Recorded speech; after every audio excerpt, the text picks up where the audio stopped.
Ok, donc aujourd'hui j'aimerais vous montrer comment mettre vos révisions sous stéroïdes avec l'intelligence artificielle. Honnêtement, moi c'est des outils que j'aurais aimé avoir quand j'étais étudiant à votre place. Parce que c'est des outils qui permettent de mieux suivre l'actualité, être plus réactif dans son suivi de l'actualité et surtout d'avoir des informations beaucoup plus actualisées, beaucoup plus en prise avec ce qui se fait aujourd'hui au sein de l'administration. Et l'une des sources importantes quand on veut se tenir au courant de l'actualité, c'est les rapports administratifs. Malheureusement, ces rapports, ils sont parfois un peu longs, un peu compliqués à comprendre, et il faut vraiment y passer beaucoup de temps pour savoir déjà si ça peut être un rapport intéressant pour ces révisions. Et c'est pourquoi je vous propose aujourd'hui de découvrir un outil d'intelligence artificielle que vous connaissez peut-être, qui s'appelle NotebookLM, qui est un outil proposé par Google, et avec lequel on va essayer de résumer et de trouver à la fois des pistes de problèmes donc qui pourront vous aider pour vos 2A et des pistes de solutions donc qui pourront vous aider pour vos 2B à partir du rapport public annuel de la Cour des comptes. J'ai pas fait le test avant, donc on va voir vraiment en direct si ça marche bien. Et puis si ça marche bien, bah, je vous inviterai à vraiment l'utiliser dans le cadre de vos révisions. Bien sûr, ça ne vous exempte pas d'aller regarder le cœur de ces rapports, mais c'est vraiment si vous voulez vous faciliter la vie. Et donc là, on voit que le rapport public annuel qui a été publié hier, donc le 1903, comporte 52 recommandations, la contribution de 6 chambres de la Cour, qui fait 616 pages, 17 CRTC, 5 formations interjuridictionnelles, 55 rapporteurs et rapporteurs, et on voit que c'est divisé en plusieurs volumes. Alors, la thématique de cette année du rapport de la Cour des comptes, c'est la thématique de la jeunesse. Et je pense que pour ce sujet, étant donné que ça peut d'ores et déjà un peu aller dans de nombreuses directions possibles, ce qu'on va faire, c'est juste se focaliser sur un chapitre. Et donc là, je vais prendre par exemple l'orientation au collège et au lycée. Donc là, on voit ce chapitre qui fait 37 pages. Et donc à partir de ce chapitre, qui est présenté de manière assez originale, enfin il y a une nouvelle charte graphique j'ai l'impression. On va voir s'il y a des recommandations etc. à la fin. Mais il me semble que c'est un petit peu, ouais, c'est un petit peu l'idée des différents chapitres. Et donc à partir de ça, on va voir ce que nous propose l'intelligence artificielle. Donc pour pouvoir utiliser NotebookLM, donc on va sur le site internet de NotebookLM, on clique ici, ça va nous amener sur cette page. Et à partir de cette page, bon, moi j'aime bien le mettre comme ça, on va sur créer. Et donc, à partir de ça, la particularité de NotebookLM, c'est que, à la différence de ChatGPT ou d'autres intelligences artificielles, c'est un outil qui va uniquement s'appuyer sur les sources qu'on lui propose pour pouvoir trouver des idées. Et donc, on va enregistrer ce document donc, dans les rapports, tac, et on va tout simplement déposer le document ici. Et donc là, en fait, ça va être sa base de connaissances. Et à partir de cette base de connaissances, on va pouvoir poser des questions à l'intelligence artificielle pour qu'elle nous réponde en cohérence avec ce qu'il y a dans le document. Et si on lui demande fais-moi une synthèse des 3 principaux points de ce rapport, il va nous proposer une synthèse qui sera uniquement appuyée sur ce document. Donc là, bon, il a bien respecté la consigne en 3 points. L'orientation au collège et au lycée, bien qu'essentielle pour le parcours scolaire et l'insertion professionnelle des élèves, est actuellement marquée par de fortes inégalités des déterminismes sociaux, territoriaux et de genre. Un important besoin d'accompagnement en matière d'orientation existe chez les jeunes et leurs familles, mais il est insuffisamment satisfait par le système éducatif actuel, et le cadre d'action au sein des établissements scolaires manque de clarté. Et enfin, la répartition de compétences en matière d'orientation entre l'État et les régions est source de confusion. Et l'offre de formation professionnelle nécessite une transformation pour mieux répondre aux besoins des territoires et favoriser l'insertion des jeunes. Donc là, on a un petit peu les grandes lignes de force de ce rapport, donc de cette partie de rapport qui fait une trentaine de pages.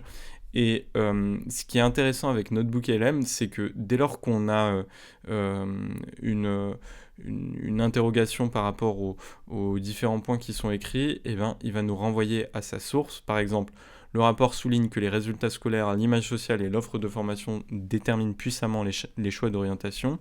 Il nous indique directement sa source.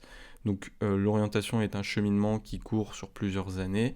Et là, si on regarde directement l'orientation, si on fait un CTRL F, donc l'orientation est un cheminement qui court sur plusieurs années.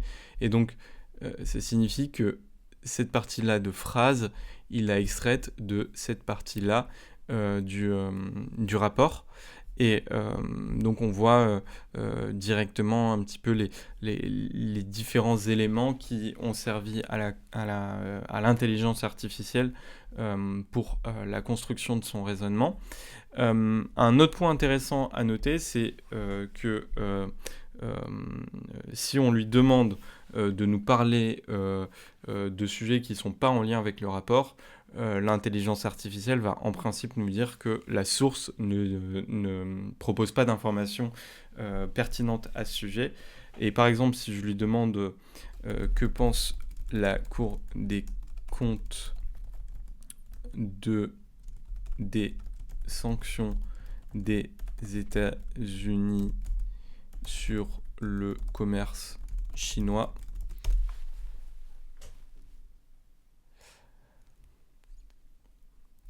d'après les sources fournies et notre conversation, la Cour des comptes ne s'exprime pas sur les sanctions des États-Unis et le commerce chinois. Voilà, donc il dit officiellement qu'il n'y a aucune information pertinente sur le sujet et que en fait c'est pas vraiment le sujet du rapport, donc que cette IA n'est pas compétente pour se prononcer sur le sujet. Et donc ça vous montre qu'il y a une vraie différence avec une IA générative de texte comme ChatGPT ou Claude qui vous permet de vous assurer que ce que va dire l'IA ici n'est pas le fruit d'hallucinations, mais bien le fruit de vos rapports. Et donc, ça nous amène aux différents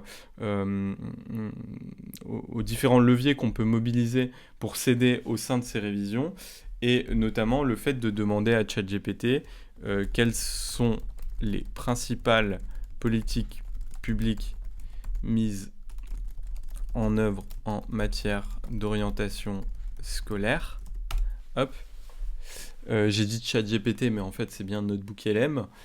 Et donc là, vous voyez que j'essaie un petit peu de construire ce qui pourrait ressembler à un 2A pour essayer d'identifier les différentes politiques publiques qui ont été lancées sur ce sujet. Et donc là, on voit plein de leviers qui ont été lancés sur le sujet.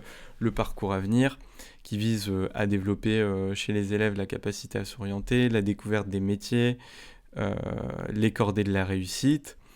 Et par exemple, si je lui demande que pense la Cour des comptes sur les cordées de la réussite, là la Cour va me dire, enfin le rapport va me dire que voilà, il y a une description de ce dispositif et à ce jour il n'existe pas d'évaluation de ce dispositif. Cependant, le rapport note qu'un effet a été constaté dans la procédure de Parcoursup en 2023 pour les candidats dont le dossier mentionne un parcours dans les cordées de la réussite. Le taux de proposition d'admission a été supérieur au reste de la population.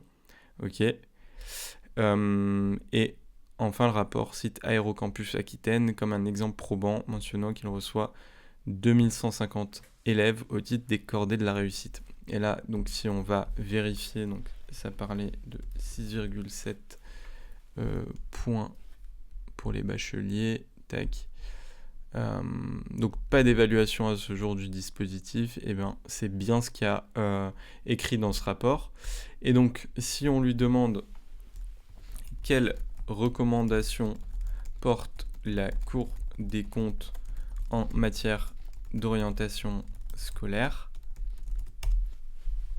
insérer dans les maquettes de formation initiale des enseignants un module obligatoire sur la compétence orientation, adapter l'emploi du temps des professeurs principaux aux référents pour leur permettre d'assurer leur mission d'orientation et exprimer avec une ou plusieurs régions volontaires un rapprochement entre les voies du lycée, professionnel, technologique et général. Et par exemple, la ministre a indiqué qu'il n'était pas envisagé de quantifier le volume horaire de ces missions afin d'éviter toute rigidité et de ne pas nuire à la mission de coordination. Ça, c'est du coup des recommandations qui ont été, qui sont issues du rapport, et ça, c'est plutôt ce que répond la ministre de l'Éducation à ces recommandations. Donc c'est vraiment intéressant parce que ça vous permet d'identifier les leviers de recommandation sur lesquels les ministères sont plutôt allants, et ça vous permet de discriminer entre les recommandations les plus pertinentes, parce que si on parle d'une recommandation pour laquelle il y a un intérêt à la fois du ministère mais également de l'ensemble des parties prenantes, ben c'est possiblement une recommandation que vous aussi vous pouvez reprendre dans vos copies. Et donc là, par exemple sur celle-là, expérimenter avec les régions volontaires un rapprochement entre les voies du lycée professionnel et technologique et général. La ministre a exprimé l'intérêt de cette recommandation et a souligné la nécessité d'une bonne articulation entre les directions générales de l'enseignement scolaire et supérieur pour en tirer profit. Et on apprend que la présidente de Région de France a également indiqué que les régions souscrivaient à cette recommandation. Et donc, si je fais un copier-coller de ça, je dis pourquoi, pour essayer de comprendre les fondements de cette recommandation, pourquoi la Cour recommande d'expérimenter ça. Et là, en fait, ça va me dire un petit peu les différents constats. Donc, lutter contre les déterminismes sociaux, territoriaux et de genre, adapter l'offre de formation aux besoins de l'économie et de la société, reconsidérer l'organisation des parcours et répondre aux souhaits des régions, qui nous dit qu'il y a une inadéquation entre l'orientation scolaire et les besoins de formation réels des territoires. Donc ça nous donne un petit peu d'éléments par rapport à ça. Et si on lui demande, y a-t-il des constats chiffrés sur le sujet, alors il n'y a pas vraiment de constat chiffré, donc c'est un petit peu les limites de ce point sur la recommandation et puis cette intelligence artificielle.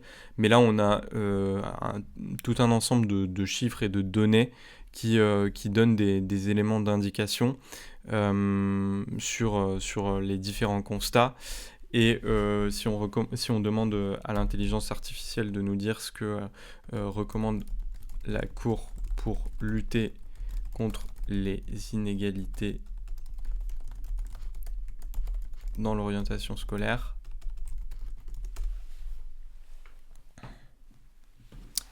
on va voir ce que ça nous répond. Donc il y a un constat d'une forte segmentation. Donc ça, c'est le constat. Il n'y a pas de recommandation directement nommée. Mais il y a des choses qui peuvent se faire avec l'amélioration de l'information et de l'accompagnement. Oui, il y a un marché privé du conseil en orientation qui accroît les inégalités entre les jeunes, etc., etc. Donc il y a plein en fait d'éléments qui peuvent être exploités et qui progressivement peuvent vous permettre de construire un petit peu une fiche sur ce sujet en très peu de temps, et donc de bien comprendre les enjeux de la politique publique. Et ça peut même vous être utile simplement pour entrer dans la matière. Vous passez 10 minutes sur Notebook LM à essayer de comprendre la politique publique en question, Et derrière, ben, vous vous dites, ah ben, il y a cette partie-là du rapport, cette partie-là du rapport et cette partie qui m'intéresse. Et moi, je vais aller lire ces parties-là en particulier.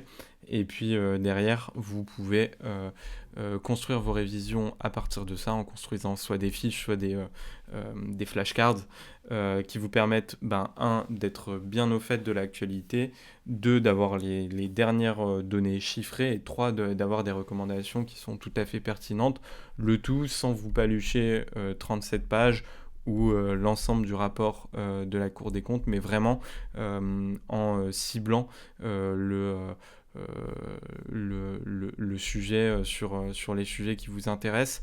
Et je pense que c'est un point vraiment important. Ça ne doit pas remplacer la lecture du rapport, mais ça doit vraiment être une aide pour vous à entrer dans la matière et à vraiment cibler les points du rapport qui peuvent vous être utiles pour vos révisions.